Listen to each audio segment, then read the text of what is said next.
Yo, what's up, world? This is Six with modernrenaissance.com. Sitting here today having a nice Q&A with my man DJ Son, one of the baddest DJs in the land. Alright, man, so I just want to get right into it. First, I want to thank you for your time. Yeah. Got a lot of things going on. You're obviously well known locally on the East Coast and some other places. The first thing I like to ask is just give a quick rundown of yourself, where you're from, and just some of the things that you're into down here in Houston. All right, cool. First of all, thanks for having me. Yeah, definitely. It's really a nice honor to be able to talk about what I do for your website, Modern Renaissance. I was born in Holland. My roots are from Suriname, which is a former Dutch colony in South America. And I came to Texas when I was 14.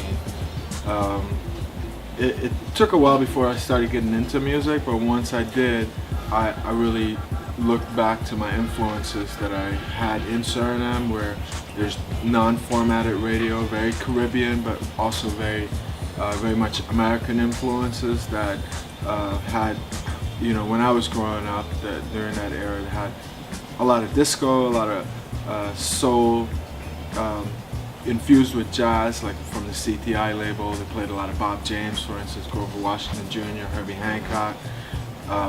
But it was also mixed with a lot of salsa and French zouk from the French Caribbean, along with reggae, of course. And then in Suriname, we have our own music called Kaseko and Kamina. And so those were my influences coming in.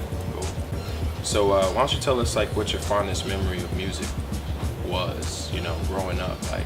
Oh man, that's definitely when I was about 8 to 10. I had a neighbor. We lived in a very remote village from the capital in Suriname. My dad worked for a company that was owned by both Alcoa and Suriname. So it was called Sirocco. It's all about aluminum. Suriname exports a ton of bauxite, which is red ore that they turn into aluminum. So in this village, my best friend lived next door, and he had a great record collection. He was a few years older than me, and so every day listening to, Otis Redding, Jimi Hendrix, James Brown, even some David Bowie, some Led Zeppelin. Those experiences were really nice. And then as I was able to grow up a little bit and save some money and buy some 45s here and there, I was exposed to stuff like the Brothers Johnson, Heat Wave, and even some reggae like Jacob Miller. That was just a magical time because you had to wait for the 45 to come out. It's not like today when if you find out about an artist, you can go online, right, and you can access it. During that era, there was a lot more of a mystery to it. You had to either hear it on the radio or you had to find it on a record. At what point did you decide that you wanted to DJ? What was the deciding factor on that? Wow, that was more of a fluke. I was kind of doing it,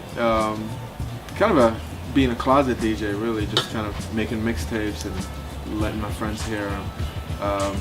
Eventually, one of those friends put me onto a party in Galveston, and he actually promoted it as this DJ from Holland. I had never played in Holland. I'd never played for a party, but he really hyped it up, and literally, that went really well. Literally, I have not stopped DJing since then. That was in 1993. Wow. And so yeah, it's been a career since then. Before I get into the next question, I'm gonna give a shout out to somebody that I call a young historian.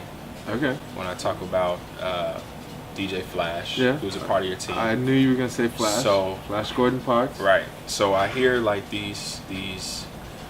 I won't even call them a rumor. I'll just call it this, almost like a folk tale. Okay. About your record collection. I mean, we've had conversations that last 10, 15 minutes just about the collection. Wow. Okay. So what I'd like to ask is when you started building this collection, and if you could estimate in numbers how big it is. Well, if I told you, I'd have to lock you up. I won't say I have to kill you. 'Cause that's too morbid. So it's top secret, man. It's a national secret. No, I'm kidding. I did a count about 8 years ago, and it was at 20,000. So since then, I've purged a little bit here and there, but I've also bought more records. So I'm estimating that I'm still at about 20,000. Wow.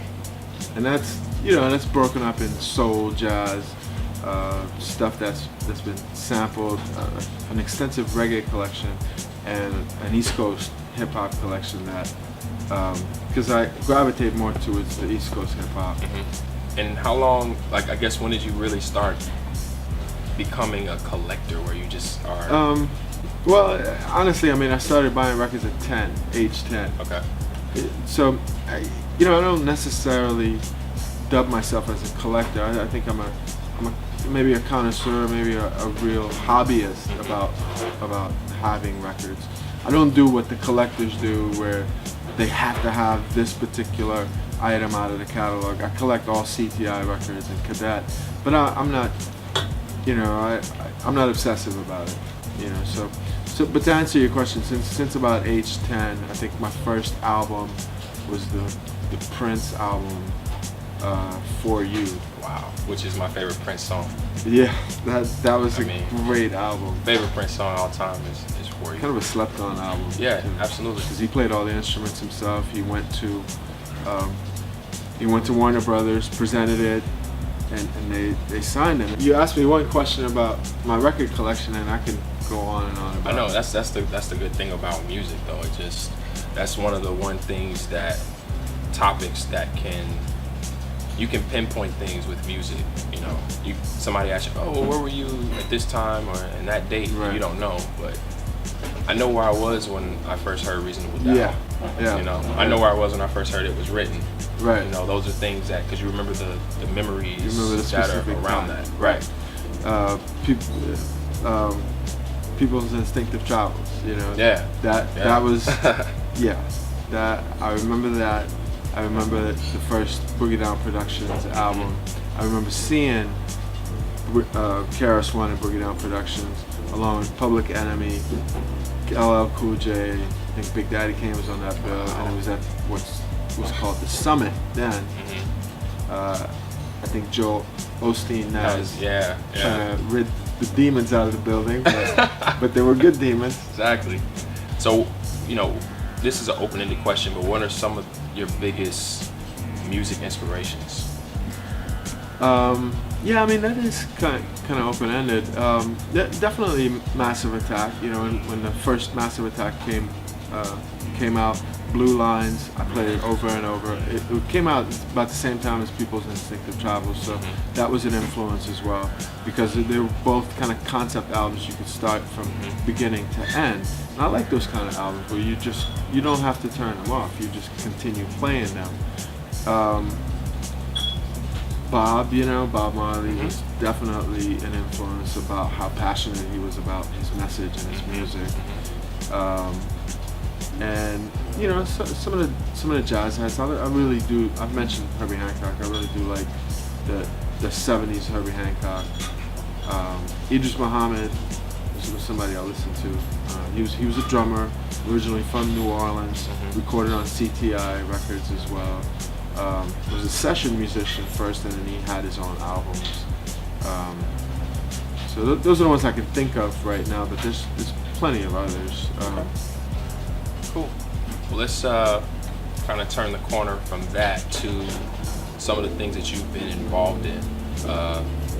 Heard a lot of different stories on Soul Grooves. If you could just give kind of like the background story on that, and then just kind of how it, explain its existence and just how it started. So Soul Grooves started, after '93. I did a party called Soul Cooking. From Soul Cooking, I went into doing a jazz bar called Solstice. At the jazz bar, I had my own night where I was DJing. A guy from KPFT came through and said, "Hey, KPFT really wants to hear this style of music." The style of music was definitely soul jazz influence. I was getting a lot of influence from the UK, where Giles Peterson those cats were doing their thing at a place called Thing Wolves. Giant Step was doing a weekly in New York. And so all these artists were basically, you know, the artists that we were playing were all part of kind of our own smorgasbord of like soul jazz from the old school, but then also newer artists that were doing it, like Groove Collective, Anita Bryant, and a number of other artists. Even like MC Solar out of France was doing stuff that had, you know, a lot of jazz elements and mixing that with hip hop. So the movement was also called acid jazz, and I don't necessarily like that term, but it is, you know, it was what it was at the time. So once I was approached about doing a show, I went to the station and they gave me a radio show. Wow. Pretty quickly. It also helped that the program director asked for a proposal and I had it on his desk by closing that day. So after he gave me the show, I asked him, well, why did I get it so quickly? And he said, well, that's why. Started off graveyard shift on a Wednesday, like 3 to 5 a.m. But after 6 months, I moved to Saturday, 9 to midnight. Wow. And so that's a prime spot. Maine. And haven't really looked back since. It's been 17 years. We've had guys like Chicken George's now in Austin, Melodic. There's J. Kim, who went by a different name at the time. And we just built the family from there. Seth Jones, Josh Zulu, Derek Jones, and now it's, you know, we've got this generation where we've got Soul One and Flash Gordon Parks on there as well, Bauhaus, who came in from Los Angeles, and a number of other people, Jabril, and if I need to mention everyone, I may skip someone, so let's just say a family of 14. Cool. And, you know, it's kept the same aesthetic in that I always want music that has some sort of soul or jazz aesthetic. It doesn't matter what tempo or what genre, but it's got to have a warmth to it. Yeah, and from what I got from Flash, just kind of telling me some of the light parameters on, like what you were saying, as long as it has a little bit of soul and jazz to it. Right. Kind of giving people the leeway to handle their own creative process. Yeah. Which is lacking in radio. First Right. of all, obviously, we all know that. I agree. So I thought it's respectable, you know, the fact that you're entrusting that with people to say, look, this is kind of the realm we want to go, or down the alley, but I'm not going to tell you the exact direction to get down the alley. Right. You know, so that's respectable. The other thing is I don't like to play anyone who's like blown up on top 40. Right. Which because that just takes a slot away from someone who needs the exposure. Right, absolutely. From hearing your sets that I've heard many of them, it's obviously apparent that you have an extremely broad ear. So I'm gonna ask you right now what's in your rotation, and when I say rotation, let's just say because I'm pretty sure that rotation is pretty big. Yeah. Right now, let's just say a top 4 to 6. What's in your rotation right now? I mean, it depends on where I'm playing, but to just give you an idea of the variety of stuff that I did at the Flat this past Monday, for instance. You know, I played something by the Black Keys. I followed it up with something that has the same bass pattern by Feet Rock, CL Smooth. So we're going from like indie rock with a real nice soul influence. Absolutely. To soul and blues influence, to 90s hip hop classic stuff. You know, from there, I think I went into a little bit of a reggae influence. I play all vinyl, so I'm trying to think about the pieces of vinyl that I was playing. Hence that record collection. Yeah. Right. You know, went into doing I think it was a bootleg of I'm in a Dancing Mood, which has a real nice beat to it, and a friend of mine released that out of Brooklyn on Bassett Jazz Records. And I think I went into doing a salsa set, and I used NYC Names You Can Trust. Okay. Is out of New York as well. Friends of mine out of Brooklyn. And they put out a record by the Williamsburg Salsa Orchestra, which basically takes an indie rock song and turns it into a salsa song. So they took Young Folks by Peter Bjorn and John, which has that like real catchy whistle to it, and turned it into a really nice salsa song. Okay. So that was in the mix. Okay. Yeah, that had people going. All right. Well, let's get into your past and your current projects. I know we've discussed a few of your EPs off camera. I'm obviously, I told you before, a huge fan of Monday Drive. It's just a completely dope concept, and then just the lane that you chose with what you did with that project, in my opinion, is genius. Why don't you go into the vibe and the concept of that project, and then tell us a little bit more about what you got going on, what's coming up, like with your new project. Okay. With Monday Drive, it was trying to remember what was on there. It was Marks on the Keys was on there. On the CD release, 10 was on there. Monday Drive was a little bit more disco influenced. 10 was more of a Massive Attack influenced song where it takes you on a 6-minute journey of a lot of keyboard inflections, and then Marks on the Keys is a little bit more energy again, but it's stuff that you can chill to, So in putting the music together, I try to be true to what I would come home to and listen to, and that's what Monday Drive was about.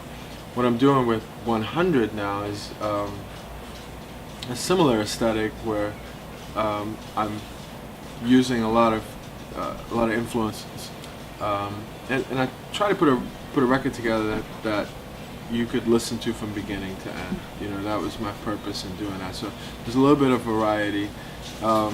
We recently made a song that has really great vocals to it. Basically, I made an instrumental and gave it to Tim Ruiz, who's a 2-time Grammy winner with La Mafia, who I work with very closely, and his partner Leah Alvarez wrote vocals for it and laid down the vocals. We performed it at Summerfest, and it was a pretty big hit. Nice. It went across really well, and so that's also part of the album. There's some more stuff like 10 that I did. I did a song called Break, which definitely has the 70s influence, but then I did a remix. I remixed my own song, and you only detect one similarity between the original and the remix.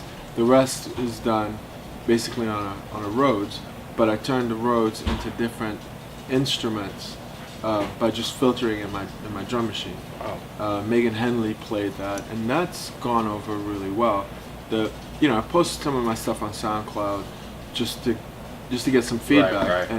and the best feedback has been on this Break remix. Wow. So some of the best feedback, and so Okay. so this album launches my career as like a producer, because it's the first full-length album. The EPs, they started things off, but the full-length album is where you can make the full push. Right. And then I was fortunate enough to receive a grant from the Houston Arts Alliance, and with that I can make my second album. Wow. So I don't want to get too far ahead on that. First I want to put out this album, but the fortunate part of being in Houston, to have Houston support me in the way that they do is the fact that before the first one launches, I already know that I can make Right, the second a second one album. without really having label support. Like I Right. have my own label, and I've got great distribution. Mhm. My distribution is through N Grooves, and which is owned by Fontana, Mhm. but that's not a label. I have to sustain my own label. I've got Right. to, make the CDs myself, make the records myself, Okay. the artwork and everything else. Cool. Now, when is this 100 supposed to be dropping? As we speak, we're talking about where we should master. Okay. Now, once the mastering is done, then it's a 6 to 8 week process. Okay. So there's no there's no firm date on it yet. As long as you're not gonna do the Maxwell on me, and I know it's gonna come out, then I'll be good. No, it will be released. We're just taking it one step at a time. Mastering has to be done right. Cool. And so we're waiting for a decision on, okay, where should we go with that? Okay. Lastly, I do this in every single interview I've ever done. Mhm. I'm gonna throw out 3 different phrases. Okay. Each phrase, I just want you to give me a one-word answer. The first thing that comes to your head. Okay. All right. All right. The Jimi Hendrix Experience vinyl album.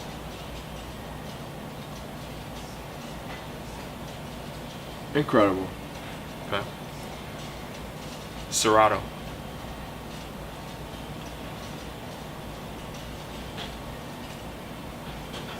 Artificial. Okay. Esperanza Spalding.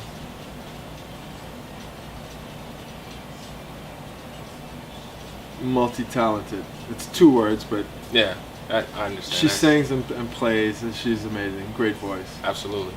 Well, I listen, said man. more than a word. I know, but hey, with some people, with some things that you get, you have to, But I'd like to thank you for your time, man. I Yeah. really, really appreciate it. Yeah, I appreciate it, man. Thank you. Look forward to Thank you. the new project.